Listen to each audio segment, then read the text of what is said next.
Assalamualaikum warahmatullahi wabarakatuh. Selamat pagi dan salam sejahtera buat kita semuanya. Pertama-tama, marilah kita panjatkan puji dan syukur kita atas kehadiran Tuhan Yang Maha Esa, karena telah melimpahkan rahmat, taufik, dan hidayatnya kepada kita semua, sehingga kita dapat berkumpul pada Zoom kali ini.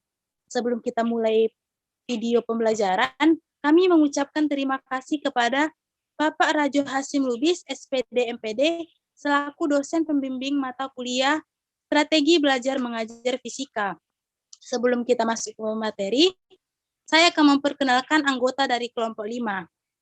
Adapun yang menjadi anggota dari kelompok 5, Alvito Ananda, Risma Diawanti Lestari Boru Sirait, Enina Eninta, Laras Ginting, Mirnawanti, Putri Andriani MF Siregar, Rahma, dan Yohana Junika.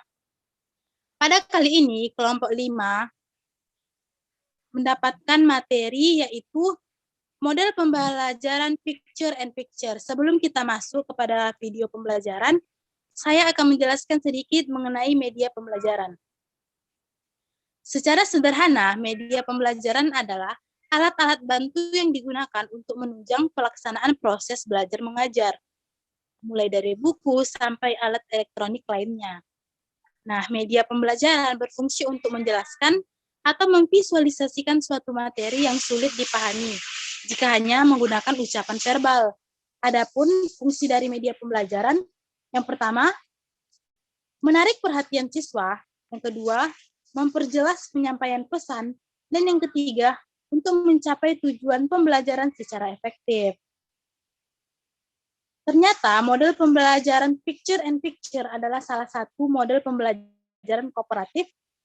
Model ini dapat digunakan di setiap mata pelajaran, sesuai dengan kemampuan serta kreativitas dari guru tersebut. Model pembelajaran picture and picture merupakan sebuah model di mana guru menggunakan alat bantu atau media gambar untuk menerangkan sebuah materi atau memfasilitasi siswa untuk aktif belajar. Biasanya, gambar yang baik dalam pembelajaran adalah gambar yang sesuai dengan tujuan pembelajaran. Di sini kami mengambil materi fisika yaitu usaha dan energi, di mana Putri Andriani sebagai guru dan Enina Eninta sebagai penutup pada bagian ini. Baiklah, kepada saudari Putri Andriani, saya persilahkan untuk menyampaikan materi usaha dan energi. Terima kasih kepada Saudari Rahma. Baiklah, untuk saat ini saya akan menjadi guru yang menerapkan metode pembelajaran picture and picture.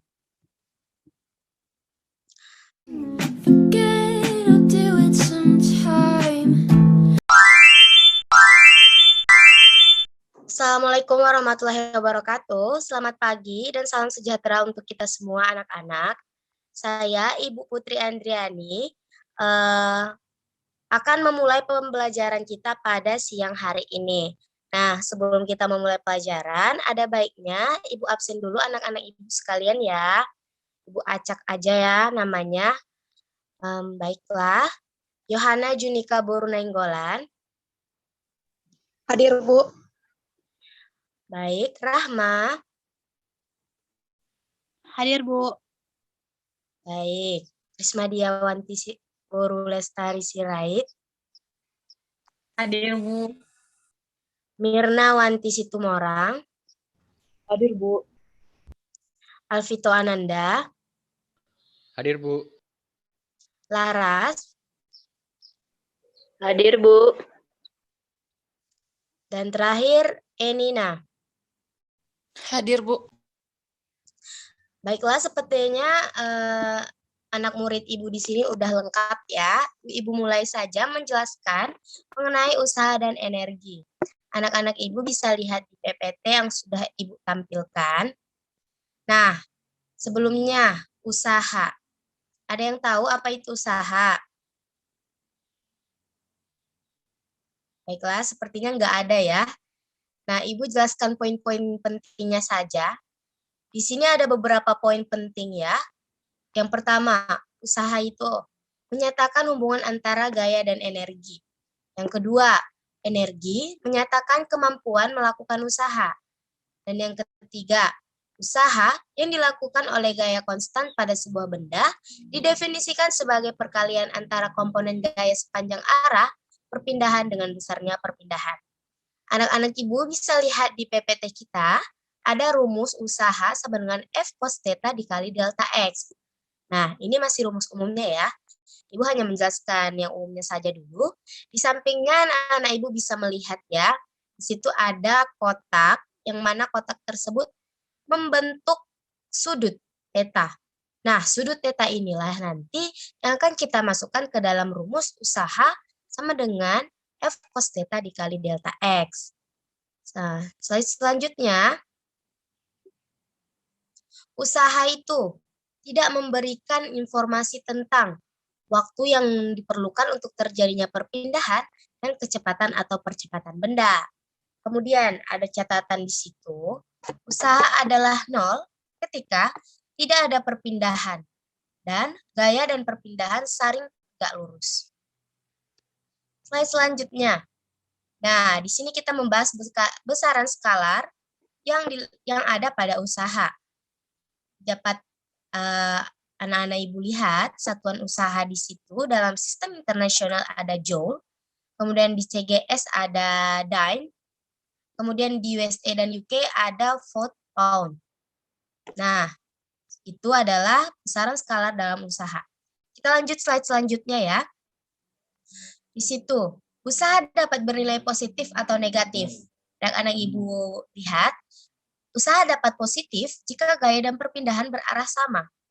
Namun, usaha dapat bernilai negatif jika gaya dan perpindahan berlawanan arah. Nah, contoh, usaha yang dilakukan oleh orang ketika menaikkan kotak dan menurunkan kotak. Nah, kemudian anak-anak ibu bisa lihat di gambar di samping, karena letaknya searah, maka usahanya positif. Kemudian di contoh 2, usaha yang dilakukan oleh gaya gravitasi juga. Di situ ketika menaikkan kotak dan ketika menurunkan kotak ke positif. Dan ketika bergerak horizontal sama dengan 0. Nah, di sini Ibu ada beberapa gambar. Ibu mau bertanya ya. Untuk gambar yang ditampilkan di slide PPT, ada yang bisa menjelaskan bagaimana gambar tersebut? Saya, Bu, sebagai Sirait. Baiklah, kepada anak Ibu, Prismadia, Ibu persilahkan ya. Menurut saya kan, Bu, dari gambar tersebut bahwa ada seseorang ibu-ibu, dia itu mengangkat kulkas untuk berpindah ke sebuah mobil.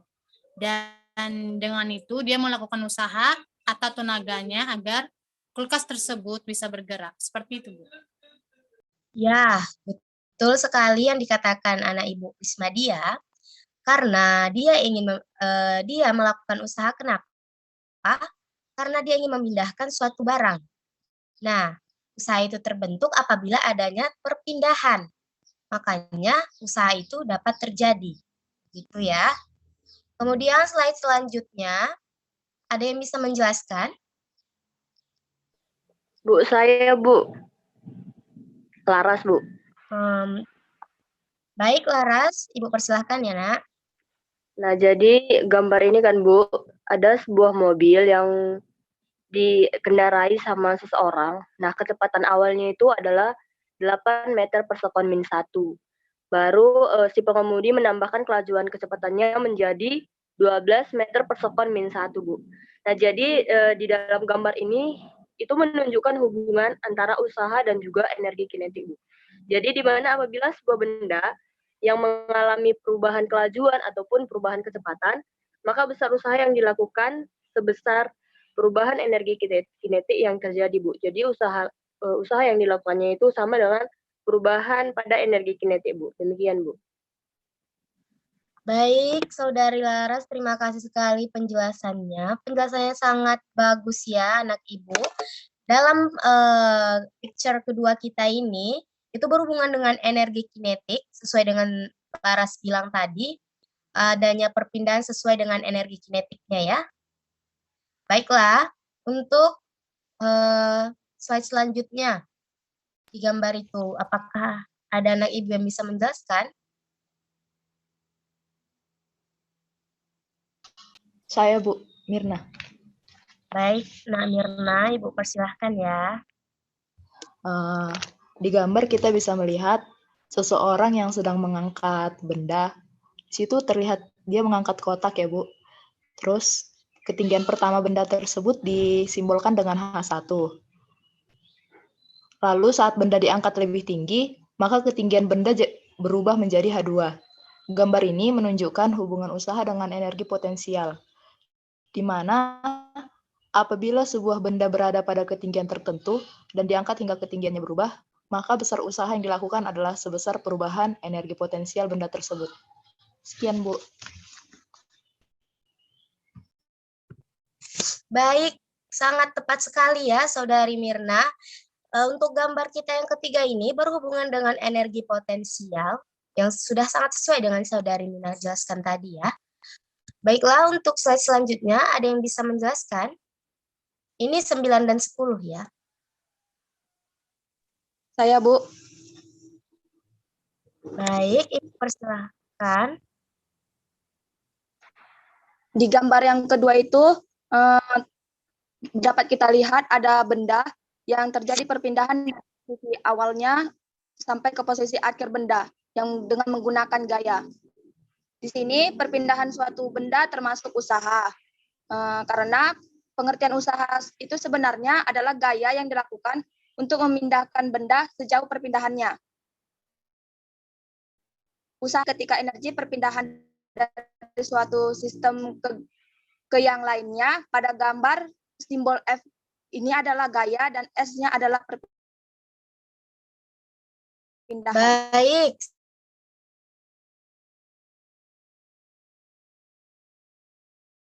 Sangat adanya gaya yang terjadi dalam melakukan usaha. Nah, bakalan Ibu jelaskan untuk slide selanjutnya. Nah, selanjutnya itu contoh soal mengenai usaha. Itu tidak usah Ibu di sini, dapat anak-anak Ibu jawab sendiri ya, Nak. Kemudian slide selanjutnya. Tadi kan dalam metode picture and picture tadi, ada teman kita yang menjelaskan usaha dengan energi kinetik. Nah, dapat anak-anak Ibu lihat dan baca di situ apa hubungan usaha dengan energi kinetik. Intinya, rumus dari energi kinetik di sini, kita memakai energi sama dengan setengah mv kuadrat. Nah, ada soalnya juga di slide selanjutnya, tapi anak-anak Ibu bisa jawab sendiri ya.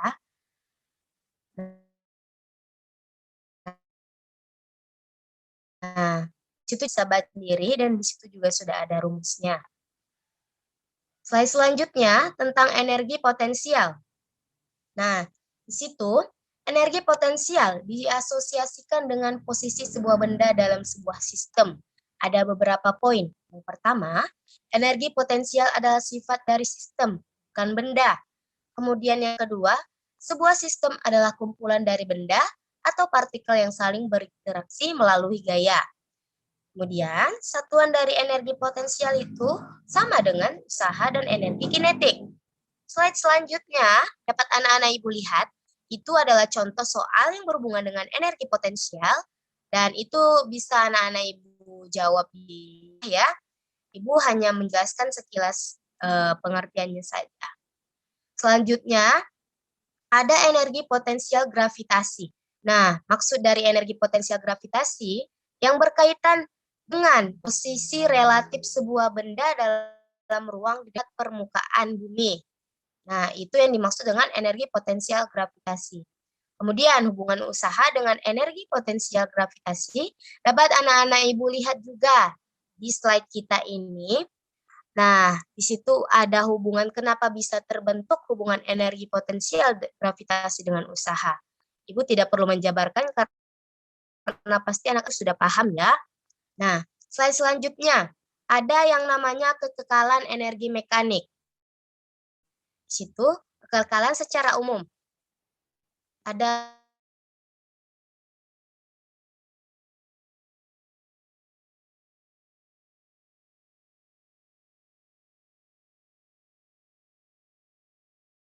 Setelah dengan mengerti slide selanjutnya, di situ ada rumus mengenai kekekalan energi melihat juga. Nah, untuk slide selanjutnya, slide 21, catatan tentang kekekalan energi. Di situ anak-anak Ibu bisa baca, kita tidak dapat menciptakan atau memusnahkan energi. Dengan kata lain, energi adalah kekal. Nah, di situ ada contoh soal juga mengenai kekekalan energi mekanik. Anak-anak Ibu juga bisa jawab sendiri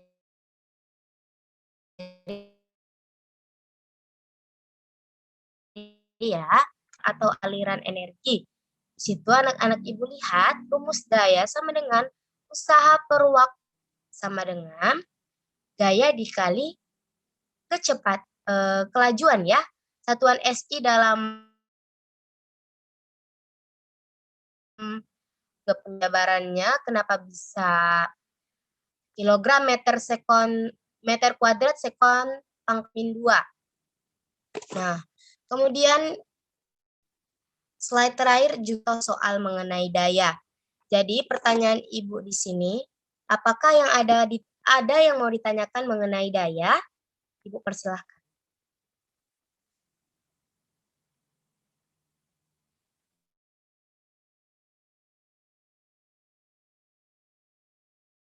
Ada pertanyaan lain, Bu? Apakah bisa?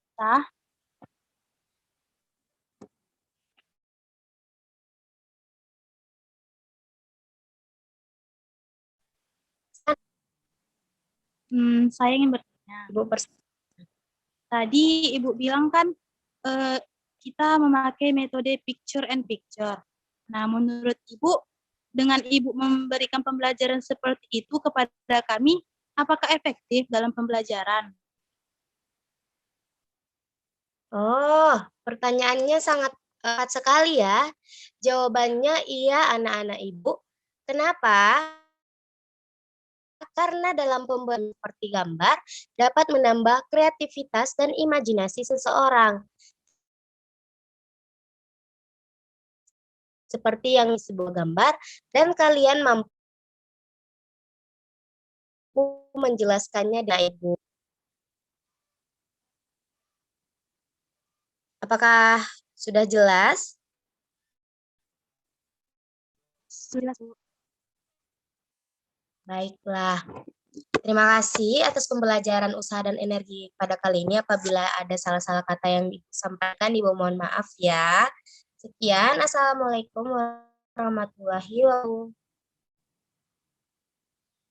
Untuk penjelasan penutup selanjutnya akan dijelaskan oleh Saudari Emina.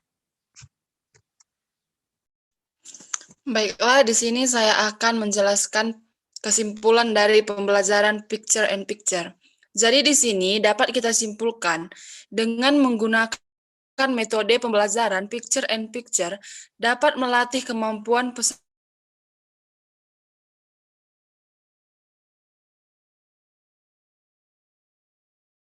didik materi usaha dan energi seperti orang mendorong kulkas. Jadi model pembelajaran picture and picture ini kelebihan dan kekurangan.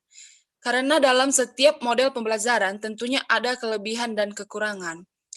Kelebihan model pembelajaran picture and picture adalah antara lain, yang pertama, materi yang diajarkan lebih terarah karena pada awal pembelajaran, guru menjelaskan kompetensi yang harus dicapai dan materi secara singkat terlebih dahulu. Yang kedua, siswa lebih cepat menangkap materi agar materi ajar karena guru menunjukkan gambar-gambar mengenai materi yang dipelajari. Yang ketiga, dapat meningkatkan daya nalar atau daya pikir siswa karena guru menyuruh siswa tersebut menganalisa gambar yang ada. Yang keempat, dapat meningkatkan tanggung jawab siswa sebab guru menanyakan alasan mengapa siswa mengurutkan gambar tersebut. Dan yang terakhir, pembelajaran lebih berkesan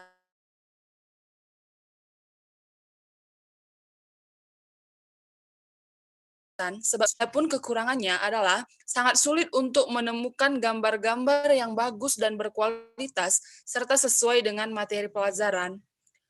Yang kedua, sulit menemukan gambar-gambar yang sesuai dengan daya nalar atau kompetensi siswa yang dimiliki. Yang ketiga, baik guru ataupun siswa kurang terbiasa dalam menggunakan gambar sebagai bahan utama dalam membahas suatu materi pelajaran. Dan yang terakhir, tidak tersedianya dana khusus untuk menemukan atau mengadakan gambar-gambar yang diinginkan. Jadi sekian yang dapat kita simpulkan dari model pembelajaran picture and picture ini. Terima kasih.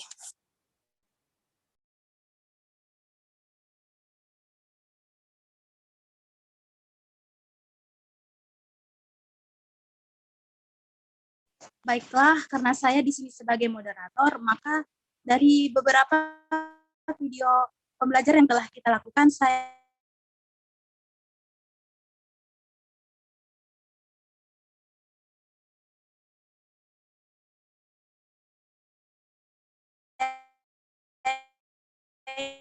ingin bertanya.